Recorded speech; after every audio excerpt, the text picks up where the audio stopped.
हरे Krishna Janmashtami special 56 भोग series में आपका स्वागत है। इससे पहले मैं आपके साथ पार्ट 1 शेयर कर चुकी हूँ, जिसमें मैंने आपके साथ 11 तरह की रेसिपी शेयर करी थी। आज मैं आपके साथ नई वीडियो लाई हूँ, जिसमें मैं आपके साथ 12 और नई रेसिपी शेयर करूँगी। तो हम सीरीज़ जो है कंटिन्यू रखेंगे। उससे पहले मेरा नाम है Sangeeta and welcome to my YouTube channel cook with Sangeeta. तो हमारी 12वीं रेसिपी है आम पापड़। तो आम पापड़ के लिए हमने सबसे पहले यहाँ पे 2 पके हुए आम लिए हैं, जिन्हें हमने अच्छे से पील कर लिया है। अब आप इन्हें छोटे छोटे डाइस फॉर्म में कट कर लीजिए। आम पापड़ हम यहाँ पे मीठा वाला बना रहे हैं, तो इसके लिए सबसे पहले हमें इसे आम की प्यूरी बनानी होगी। तो मैंने एक जार लिया है, जिसमें मैं थोड़ा थोड़ा करके मैंगो को अच्छे से ग्राइंड कर लूँगी। तो इसी तरह से हमें कंसिस्टेंसी यहाँ पे चाहिए। तो आप एक पैन लीजिए, जिसमें आपको आम पापड़ को थिक करना है। तो सबसे पहले मैंने यहाँ पे मैंगो को अच्छे से पीस लिया है और इसे एक पैन में खाली कर लिया है। तो देखिए 2 मैंगो की अच्छे से प्यूरी बना दी है। तो अब इसके बाद हमें यहाँ पे क्या करना है, चीनी ऐड करनी है। तो मैं यहाँ पे 2 चम्मच चीनी ऐड करूँगी। तो देखिए मैंने यहाँ पे 2 चम्मच चीनी ऐड कर दी है। इसके बाद हम इसे गैस पे अच्छे से पकाएंगे। तो चलिए शुरू करते हैं। अब मैंने इसे गैस पे पका लिया है। अब आपको इसे पकाने में कम से कम 8 से 10 मिनट लगेंगे। तो आप इसे अगर मीडियम फ्लेम पे पका रहे हैं तो ज़्यादा बेटर रहेगा, क्योंकि हाई फ्लेम पे कई बार क्या होता है कि नीचे बर्न का फ्लेवर आ जाता है। तो इस तरह से आपको कंटिन्यू चलाते रहना है जब तक ये थिक कंसिस्टेंसी में ना आ जाए। तो देखिए जब आप आम पापड़ बनाते हैं तो ये बहुत टेस्टी लगता है। तो मैंने यहाँ पे पिंच ऑफ सॉल्ट यूज़ करा है, चुटकी भर, ताकि इसमें इसका जो फ्लेवर है ना बहुत अच्छा एनहांस हो जाए। अगर आप खट्टा आम पापड़ बनाना चाहते हैं तो आप इसमें काली मिर्च और नमक थोड़ा और ऐड कर दीजिए। बाकी सारा प्रोसीजर सेम होता है। अब मैंने एक थाली ली है, जिसे मैंने घी से ग्रीस कर दिया है, क्योंकि हम यहाँ पे आम पापड़ को स्प्रेड करेंगे। तो पहले मैंने ये थाली लेके इसे घी से स्प्रेड करके साइड में रख दिया है। अब हम कंटिन्यूसली देख रहे हैं कि देखिए आप देखोगे कंसिस्टेंसी चेंज हो रही है, आम जो है अच्छे से पक गया है। इसी तरह से हमें इसे चलाते रहना है और एक ऐसी कंसिस्टेंसी चाहिए जो कि आम पापड़ जब हम प्लेट पे फैलाएं तो अच्छे से वो उस पर स्प्रेड हो जाए। जैसे हम खांडवी बनाते हैं ना, उसी तरह से हमें इसके टेक्सचर को थिक करना है, ताकि ये प्लेट पे हम इसे फैला सकें।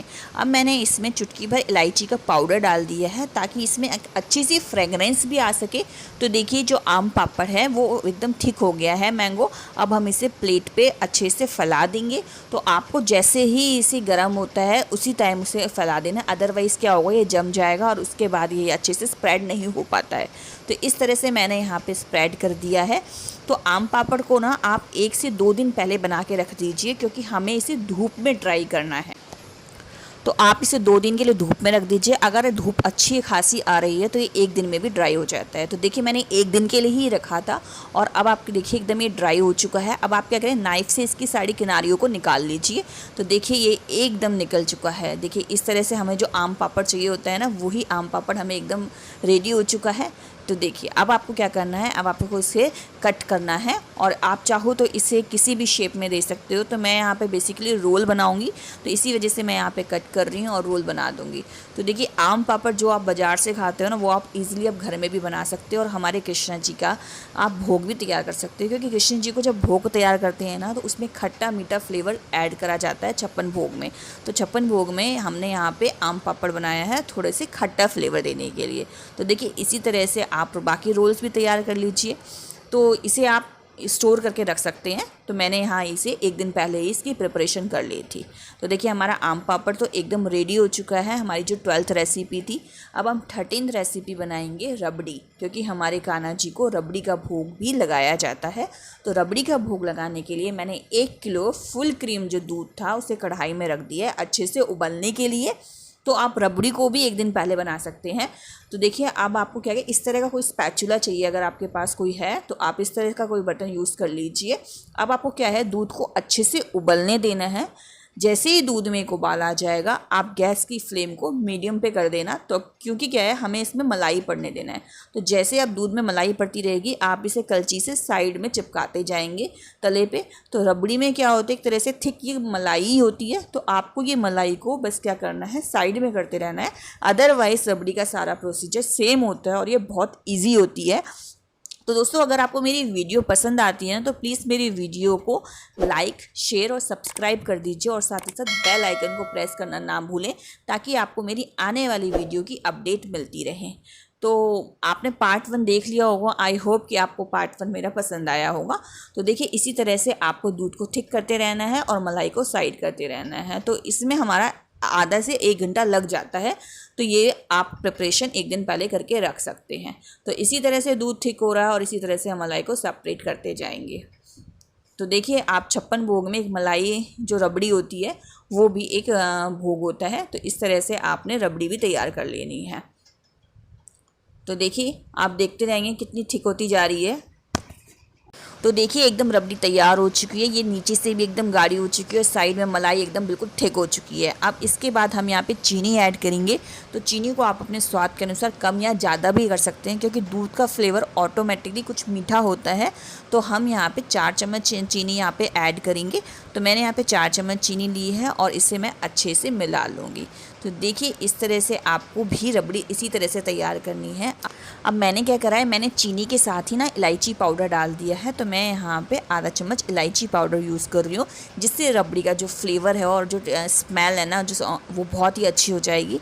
अब हमें क्या करना है, स्पैचुला से सारे के सारे जो रबड़ी को इकट्ठा करना है और चीनी को अच्छे से मिलने देना है।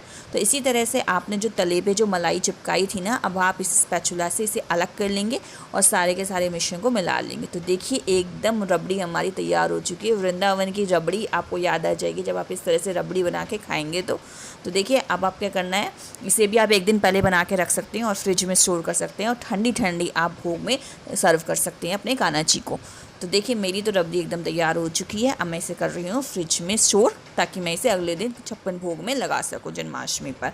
तो नेक्स्ट रेसिपी की तरफ बढ़ते हैं। हमारी जो नेक्स्ट 14th रेसिपी है वो है हमारी सिंगाड़े का हलवा। तो इस सिंगाड़े का हलवा बनाना बहुत ही ईजी होता है। इसके लिए मैंने यहाँ पे 1 कटोरी सिंगाड़े का आटा लिया है और 2 बड़े चम्मच मैंने घी को गर्म होने के लिए रख दिया है। तो मैंने यहाँ 1 कटोरी जो सिंगाड़े का आटा लिया था, आप किसी भी कटोरी से मेज़रमेंट ले लीजिए। अब हम इसे मीडियम फ्लेम पे भूनेंगे। तो सिंगाड़े का आटा ना बहुत जल्दी भून जाता है और थोड़ी देर में ना इसका कलर चेंज हो जाएगा, ये थोड़ा थोड़ा रेडिश हो जाता है। तो इसी तरह से आपको यहाँ पे भूनना है। तो सिंगाड़े के जो हलवा होता है ना उसमें ज़्यादा घी की ज़रूरत नहीं पड़ती है, आप उसे कम घी में आराम से बना सकते हैं। तो जैसे आप सूजी का हलवा बनाते हैं उसमें बस थोड़ा घी एक्स्ट्रा जाता है। यहाँ पे मैंने 2 बड़े चम्मच घी लिए थे जिसमें मेरा जो सिंगाड़े का हलवा है वो रेडी हो जाएगा। क्योंकि हम यहाँ उपवास का खाना बना रहे हैं तो इसी वजह से हम सिंगाड़े का हलवा बनाएंगे। अब उसी कटोरी से मैंने मेज़रमेंट लिया है। मैंने यहाँ पे 1 कटोरी सिंगाड़े के आटे में 4 कटोरी पानी डाला है। तो आपको भी इसी तरह से 4 कटोरी पानी यहाँ पे ऐड करना है। अब हम इस पानी को अच्छे से मिलाएंगे ताकि जो हमारा जो हलवा है वो थिक हो जाए। तो देखिए इसे बनाना बहुत ही इजी है। तो इसे हार्डली 2 से 3 मिनट लगेंगे थिक होने में। अब हम यहाँ पे उसी कटोरी से 1 कटोरी चीनी यहाँ पे ऐड कर देंगे और चीनी को अच्छे से मिलने देंगे। तो देखिए हलवा तो एकदम रेडी हो चुका है। अब आप इसे 2 तरीके से सर्व कर सकते हैं, या तो आप इसे हलवे की फॉर्म में ही सर्व कर दीजिए या आप इसकी कतली भी बना सकते हैं। कतली बना के भी आप इसे सर्व कर सकते हैं तो वो भी बड़ी टेस्टी लगती है। तो देखिए हलवा एकदम रेडी हो चुका है। मैं यहाँ पे गैस की फ्लेम को कर रही हूँ बंद। मैंने यहाँ एक थाली ली है जिससे मैंने घी से ग्रीस कर दिया है। अब जैसे ये घी से अच्छे से ग्रीस कर देंगे, क्योंकि क्या होता है कि जो हम कतली बनाएंगे ना वो ईजिली निकल जाती हैं। तो हम यहाँ गरम गरम हलवा डाल रहे हैं और इसे स्पैचुला से अगेन हम यहाँ पे फैला लेंगे। आप एक काम भी कर सकते हो, आप एक कटोरी लीजिए, उसके पीछे थोड़ा सा घी लगा दीजिए और उस घी से इसे इवनली फैला दीजिए ताकि क्या होता है कि एक जो शाइनी टेक्सचर आ जाता है और ऊपर से क्या होता है हलवा भी इजीली आपका फैल जाता है। तो अब आप इसे 10 से 15 मिनट के लिए ठंडा होने के लिए रख दीजिए और जब आप 10 से 15 मिनट बाद देखेंगे तो आपका जो हलवा है ना वो सेट हो चुका है और कतली की फॉर्म में आप इसे कट कर सकते हैं। तो देखिए हलवा ठंडा हो चुका है। अब मैं इसे नाइफ से कट कर रही हूँ और छोटी छोटी जो बर्फ़ी की शेप में हम यहाँ पे इसे काट लेंगे। आप कोई भी शेप दे सकते हैं। तो देखिए आपका जो सिंगाड़े का आटे का हलवा है ना वो भी बनके रेडी हो चुका है। तो देखिए कितना टेस्टी लग रहा है। तो आप इसे एकादशी के व्रत में भी लगा सकते हैं। तो ये बहुत ही टेस्टी होता है। जो कि 56 भोग हैं, 56 भोग आप एकादशी पे भी बना सकते हैं। इवन जगन्नाथ यात्रा में भी जगन्नाथ जी को 56 भोग लगाया जाता है। तो देखिए कितना टेस्टी हमारी सिंगाड़े के आटे के हलवे से बनी है कतली। तो अब हमने इसे भी साइड में रख दी है और नेक्स्ट डिश की तरफ मूव करते हैं। अब हम बनाएंगे धनिए की पंजीरी। आपको पता है धनिए की पंजीरी जो है जन्माष्टमी पे भोग लगाई जाती है कान्हा जी को, और जो हम अपना व्रत या उपवास खोलते हैं वो धनिए की पंजीरी खा के ही खोलते हैं। तो इसके लिए मैंने यहाँ पे क्या करा है, 1 चम्मच घी लिया है। अब हम इसमें थोड़े से मखानों को रोस्ट कर देंगे। हार्डली 2 से 3 मिनट में मखाने रोस्ट हो जाएंगे। अब हमें क्या करना है, इन मखानों को निकाल के हम साइड में रख लेंगे। और अब क्या करना है, हमने 1 कटोरी यहाँ पे सूखा धनिया का पाउडर लिया है। तो आप इस धनिया के पाउडर को अलग ही रखिए क्योंकि हमें इसे उपवास में यूज़ करना है। अब हमने एक्स्ट्रा कोई घी नहीं डाला है, जो घी कढ़ाई में था उसी में हमें धनिया को अच्छे से भून लेना है। जो धनिया है वो बहुत जल्दी भुन जाता है, इसलिए आप इसे मीडियम फ्लेम पे ही अच्छे से रोस्ट करना, अदरवाइज़ ये जल जाएगा। तो ये थोड़ी सी देर में ही अपना टेक्स्चर चेंज कर लेता है और एक बहुत ही अच्छा अरोमा आ जाता है। तो देखिए इस तरह से आपको धनिया को अच्छे से रोस्ट कर लेना है। धनिया की पंजीरी जब आप इस तरह से बनाते हैं बहुत ही टेस्टी लगती है। ये बहुत ही झटपट बनने वाली रेसिपी है। तो देखिए हमारा जो धनिया है वो अच्छे से रोस्ट हो चुका है। अब हमने यहाँ पे आधी जो कटोरी है वो सूखा नारियल लिया है। मैंने इसे मिक्सी में ग्राइंड कर लिया था क्योंकि धनिया ऑलरेडी भुन चुका है। तो भुने हुए धनिये में ही हम ये नारियल को डाल देंगे क्योंकि हमें इसे हल्का सा रोस्ट करना था। अब हमने यहाँ पे भुने हुए मखाने यहाँ पे ऐड कर दिए हैं। अब और इसे थोड़ी देर के लिए ठंडा होने के लिए रख देंगे और उसके बाद हम यहाँ पे बूरा ऐड करेंगे, जिसे हम खांड भी कहते हैं। तो मैंने यहाँ सेम कटोरी से ही खांड या जो बूरा है वो ऐड कर दिया है। अब हम इसे अच्छे से मिला लेंगे। तो देखिए हमारी जो धनिया की पंजीरी है वो भी एकदम रेडी हो चुकी है। तो देखिए ये बनाना कितना इजी था, आपने भी देखा होगा। इस तरह से बनाना बहुत ही ईजी है। तो देखिए मैंने यहाँ पे ये रेसिपी भी मैंने यहाँ पे रेडी कर ली है। अब हम चलते हैं अपने आगे नेक्स्ट रेसिपी की ओर। अब हमारी जो 16वां भोग है वो हम बनाएंगे मखाना की खीर। इसके लिए मैंने यहाँ पे 1 बड़ा चम्मच घी का लिया है और कुछ कटे हुए बादाम लिए हैं। अब हम इन बादाम को घी में अच्छे से रोस्ट कर लेंगे ताकि घी में जो रोस्ट हो जाते हैं ड्राई फ्रूट्स और अलग ही टेस्ट देता है। तो अब हमें क्या करना है, 1 से 2 मिनट के लिए बादाम को अच्छे से रोस्ट कर लेंगे और इसे बाहर निकाल लेंगे। तो देखिए जब हम मखाने की खीर बनाते हैं ना, मखाने की खीर भी बहुत ही झटपट बन जाती है। अब हम बादाम को निकाल के अलग रख लेंगे। तो जैसे ही बादाम भून जाएंगे हम इसी घी में अब क्या मखानों को अच्छे से भून लेंगे। तो मैंने यहाँ पे मखाने ऐड कर दिए हैं। आप यहाँ पे 1 कटोरी के आसपास मखाने ऐड कर सकते हो दूध की क्वांटिटी के अकॉर्डिंग। तो मैंने यहाँ पे 1 कटोरी मखाने लिए। अब मैं मखानों को मीडियम फ्लेम पे अच्छे से इसे भून लूँगी। जैसे ही मखाने क्रिस्पी हो जाएंगे उसके बाद हम यहाँ पे दूध ऐड करेंगे। तो मखाने अच्छे से भून चुके हैं। अब मैंने यहाँ पे 250 ml दूध यहाँ पे ऐड कर दिया है।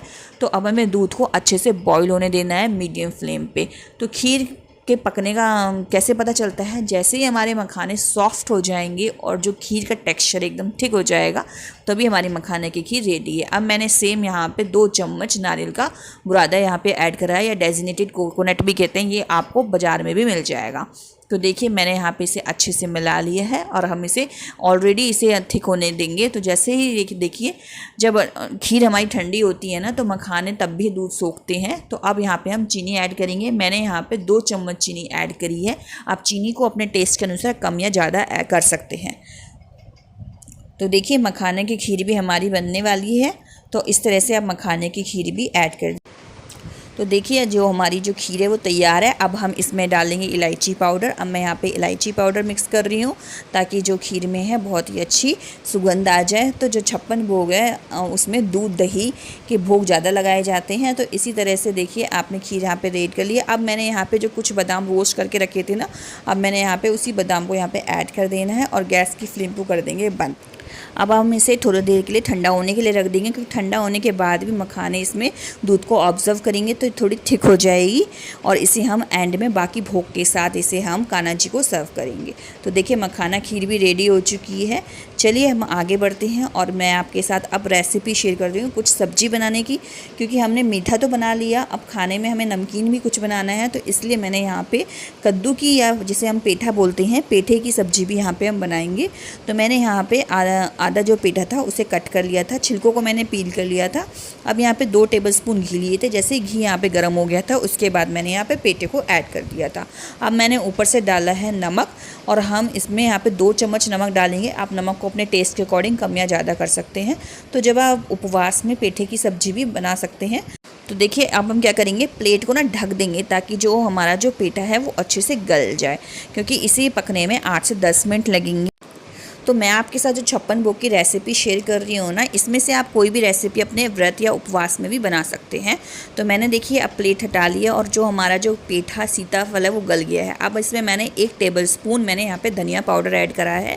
अब यहीं पर हम यहाँ पे मिर्च भी ऐड करेंगे। अगर आप हरी मिर्च खाते हो तो हरी मिर्च आप डाल सकते हो। मैंने यहाँ पे काली मिर्च डाली है 1 चम्मच। अब काली मिर्च डालने के बाद देखिए हमारे पास नमकीन तो हो गया, लेकिन अब इसमें थोड़ा खट्टा फ्लेवर देने के लिए मैं यहाँ पे आमी यूज़ करूँगी, जिसे हम रॉ मैंगो भी कहते हैं। अब क्या करना है, आपने 1 आमी लेनी है और उसे छोटे छोटे टुकड़ों में कद्दूकस कर लीजिए या फिर आप छोटे छोटे टुकड़ों में काट लीजिए। तो अब इस आमी को मैं यहाँ पे डाल दूँगी। तो देखिए बहुत ही खट्टा और सा टेस्ट आएगा। इसी के साथ क्या करना है, अब हमें जो सीताफल की सब्ज़ी होती है वो थोड़ी खट्टी मीठी होती है और एक व्रत में एक अलग टेस्ट भी आपको खाने को मिल जाता है। तो देखिए अब यहाँ पे हम डालेंगे गुड़। तो आप चाहो तो यहाँ पे चीनी भी ऐड कर सकते हैं, लेकिन मैंने यहाँ पे गुड़ डाला है क्योंकि गुड़ से जो टेस्ट है वो बहुत अच्छा एनहांस हो जाता है। तो मैंने यहाँ पे थोड़ा सा गुड़ डाल दिया है। अब हम इसे थोड़ी देर के लिए अगेन हम यहाँ पे प्लेट ढकेंगे ताकि जो सारा जो मिश्रण हमने डाला है वो अच्छे से पक जाए और सॉफ्ट हो जाए। तो देखिए बस अब 5 मिनट के लिए आपको प्लेट ढकनी है और आपकी सीताफल की सब्ज़ी भी एकदम रेडी हो चुकी है। तो देखिए आप भी देखिए एकदम कलर एकदम चेंज हो गया है और एक बहुत ही अच्छी हमारे पास एक सब्ज़ी बनके रेडी हो चुकी है। अब आप इसे ऊपर से गार्निश कर दीजिए कटे हुए धनिया के पत्ते से। तो देखिए सब्ज़ी तो हमारी बनके रेडी हो चुकी है। तो एक सब्ज़ी हमने बनानी थी सीताफल की सब्ज़ी, तो वो मैंने बना के साइड रख दी है। अब हम बनाएंगे अपनी दूसरी सब्ज़ी, क्योंकि हम यहाँ पे एक कंप्लीट मील दे रहे हैं कान्हा जी को। तो एक हमने सूखी सब्ज़ी बना ली है और हम एक बनाएंगे रेशेदार सब्ज़ी। तो चलिए आगे बढ़ते हैं। अब हमने नई सब्जी के लिए, तो अब हम बनाएंगे आलू की सब्जी। तो आज जो मैं आपके साथ वीडियो शेयर कर रही हूँ ना, उसमें मैं आपके साथ कचौड़ी भी बनाने वाली हूँ। तो कचौड़ी पूड़ी के साथ हम आलू की पतली सब्जी भी बनाएंगे, लेकिन जो बनाएंगे वो बनेगी उपवास की सब्जी। तो उसके लिए मैंने 2 आलू लिए हैं, उबले हुए आलू, जिन्हें मैंने अच्छे से मैश कर लिया था। ग्रेवी के लिए मैंने यहाँ पे 1 कटोरी दही ली है, उसमें हम काली मिर्च और सेंधा नमक डाल देंगे। काली मिर्च और सेंधा नमक आप अपने टेस्ट के अकॉर्डिंग एडजस्ट कर सकते हैं। तो देखिए मैंने यहाँ पे नमक भी डाल दिया। अब हम इसे अच्छे से मिला लेंगे। कढ़ाई में मैंने तेल गर्म होने के लिए पहले से ही रख दिया था। आपने यहाँ पे 1 चम्मच तेल ऐड करना है, या तेल या घी जो भी आप यूज़ करते हो। तो जैसे ही घी गर्म हो जाएगा उसके बाद हम ये दही वाली ग्रेवी को ऐड कर देंगे। अगर आप व्रत में टमाटर खाते हैं तो आप यहाँ पे टमाटर की प्यूरी यूज़ कर सकते हैं, लेकिन मैं प्रेफर नहीं करती टमाटर खाने, तो मैंने यहाँ पे दही की ग्रेवी बनाई है। तो अब इस तरह से आप दही को चलाते रहना, अदरवाइज़ क्या होता है दही फट जाएगा। आपको 2 से 3 मिनट के लिए दही को चलाना है, जब तक कि घी थोड़ा सेपरेट ना हो जाए। तो देखिए जो इस तरह से है हमारी जो ग्रेवी है वो बनके तैयार है। अब हम इसमें डाल देंगे उबले हुए आलू। तो जब आप दही से इस तरह से सब्ज़ी बनाते हो ना, तो आपको खट्टे की कोई ज़रूरत नहीं पड़ती है, आपको एंड में नींबू भी नहीं डालना पड़ेगा। तो मैंने यहाँ पे उबले हुए आलू डाल दिए हैं। अब इसे हम अच्छे से मिला लेंगे ताकि जो आलू है वो हमारी ग्रेवी में अच्छे से मिल जाए। इसके बाद हम यहाँ पे डालेंगे पानी। तो मैंने यहाँ पे करीब 1 गिलास के लगभग पानी यहाँ पे यूज़ करा है। तो अगर आपको लग रहा है कि आपकी सब्ज़ी बहुत थिक हो गई है या फिर पतली है, तो आप उससे पानी को कम या ज़्यादा कर दीजिए। तो मैंने यहाँ पे 1 गिलास पानी डाल दिया है। अब हम इसे अच्छे से पकने देंगे जब तक कि इसमें एक अच्छे से उबाल ना आ जाए। अगर आपको लग रहा है आप यहाँ पे मिर्च थोड़ी एक्स्ट्रा डालना चाहते हो, तो आप यहाँ पे काली मिर्च डाल सकते हैं। अगर हरी मिर्च प्रेफर करते हो तो आप हरी मिर्च डाल लीजिए। तो देखिए इस तरह से आपको सब्ज़ी को पकने देना है। 5 मिनट में आपकी जो ये सब्ज़ी है अच्छे से पक जाएगी और आपकी व्रत वाली रेशेदार सब्ज़ी जो है तैयार हो गई। ऊपर से मैंने गार्निश कर दी है हरे धनिया की पत्तियों से। तो देखिए हमारी जो व्रत वाली आलू की सब्ज़ी भी तैयार है। तो चलिए अब हम जो नेक्स्ट रेसिपी बनाएंगे वो हम बनाएंगे दही से। अब हम बनाएंगे रायता। तो हम आज बनाएंगे आलू का रायता। इसके लिए मैंने 1 कटोरी दही ली है। अब इसमें मैं थोड़ा सा पानी डालूंगी और इसे विस्कर से अच्छे से बीट कर लेंगे। अब इसके बाद हम इसमें डालना है उबला हुआ आलू। तो मैंने यहाँ पे 1 आलू लिया है, जिसे मैंने पहले से बॉईल करके रख रखा था। तो देखिए अब आप इसमें उबला हुआ आलू डालेंगे। तो आप इस तरह से ना दही से भी बहुत सारी वैरायटी बना सकते हैं। तो अब देखिए हम आलू को अच्छे से यहाँ पे मिलने देंगे। अब आलू के साथ मैंने यहाँ पे 1 कटी हुई मिर्च यहाँ पे ऐड करी है। आपने यहाँ पे मिर्च को बारीक बारीक चॉप कर देना है। कुछ धनिया की पत्ती को जिन्हें आपने बारीक पहले से ही चॉप करके रख रखे हैं। अब हम डालेंगे टेस्ट के अनुसार काली मिर्च और यहाँ पे सेंधा नमक। तो मैंने यहाँ पे 1 कटोरी रायते के अकॉर्डिंग मैंने यहाँ पे नमक यहाँ पे डाल दिया है। अब हम इसे अच्छे से मिला लेंगे। तो देखिए हमारे जो रायता है वो भी बनके तैयार हो चुका है। तो देखिए ये हमारी रेसिपी एकदम तैयार हो चुकी है। तो हम इसे अब खाने के साथ सर्व करेंगे। तो अब आप इसे फ्रिज में रख दीजिए और हमारी 20 जो भोग होगा वो होगा हमारे आलू के स्नैक्स होंगे। हम यहाँ पे सिंगाड़े और आलू के गट्टे बनाएंगे। तो आप चाहो तो इसे सेव की फॉर्म में भी बना सकते हैं, वो मैं आपको साथ बताती हूँ कि आपको क्या करना है। तो मैंने यहाँ पे एक आलू कद्दूकस कर लिया है और एक कटोरी सिंगाड़े का आटा लिया है। इसी में काली मिर्च मैंने यहाँ पे 1 चम्मच काली मिर्च ऐड करी है और 1 चम्मच सेंधा नमक ऐड करा है।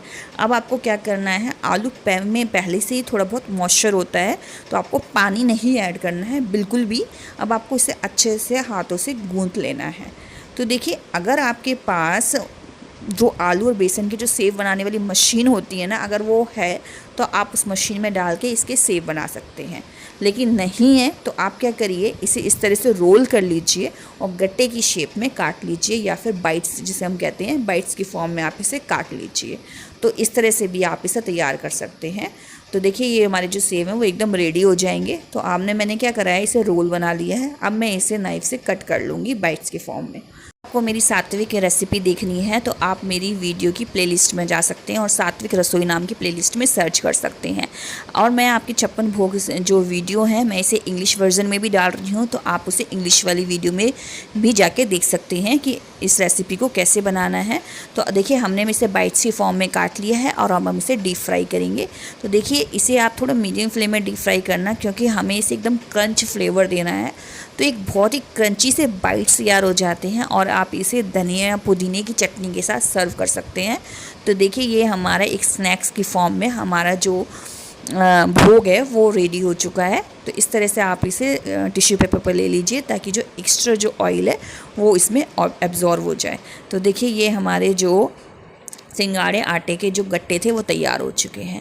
अब हमें क्या बनानी है, हमें आलू की कचौड़ी बनानी है। तो इसके लिए मैंने यहाँ पे 1 कटोरी कूटू का आटा लिया है और 1 कटोरी ही सिंगाड़े का आटा लिया है। तो हमने यहाँ पे दोनों आटों को मिक्स कर लेना है, क्योंकि क्या होता है, इससे ना टेस्ट अच्छा हो जाता है। तो देखिए, कूटू और सिंगाड़े के आटे से हम आज बनाएंगे आलू की कचौड़ी। तो अब हम अच्छे से मिक्स कर लेंगे। दोस्तों, अगर आपको मेरी वीडियो या रेसिपी पसंद आती है तो प्लीज़ मुझे कमेंट बॉक्स में फ़ीडबैक दिया करिए और प्लीज़ मेरी वीडियो को सब्सक्राइब करिए, ताकि आगे भी आपको आने वाली नई वीडियो की नोटिफिकेशंस मिलती रहें। अब मैंने यहाँ पे 2 आलू लिए हैं उबले हुए और उन्हें अच्छे से यहाँ पे मैश करके डाल दिया है। अब मैंने यहाँ पे थोड़ी सी काली मिर्च और सेंधा नमक डाला है और हम इसे क्या करेंगे, अच्छे से मिला लेंगे। अब हमें यहाँ पे 1 चम्मच ऑयल भी ऐड करना है, क्योंकि कचौड़ी बनानी है तो हमें थोड़ा सा यहाँ पे ऑयल की ज़रूरत पड़ेगी। तो पहले सब हम सारे के सारे मिश्रण को अच्छे से मिला लेंगे, ऑयल को भी। इसके बाद क्या करना है, हमें पानी यूज़ करना है, लेकिन हम थोड़ा थोड़ा करके पानी डालेंगे, क्योंकि नॉर्मल आटा जब हम गूँथते हैं तो वो उसका जो रेशो होता है ना वो बड़ा थिक होता है।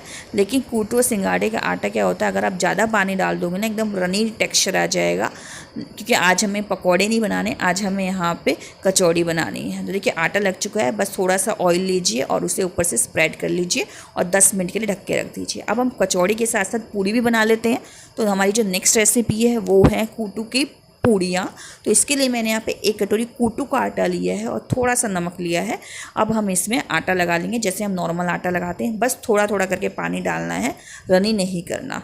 तो देखिए, हमारे जो 2 टाइप की वैरायटी हो गई है ब्रेड्स में, कि एक हमारा जो हो गया कचौड़ी, दूसरी हो गई है पूड़ी। अब आपको क्या करना है, बेलन से इसे बेलना मुश्किल होता है, तो आपने क्या करना है, एक प्लास्टिक की जो पॉलीथीन होती है, जो पैकिंग वाली पॉलीथीन आती है, वो ले लीजिए और थोड़ा सा ऑयल से ग्रीस कर लीजिए। अब हम पहले उतार लेते हैं पूड़ी।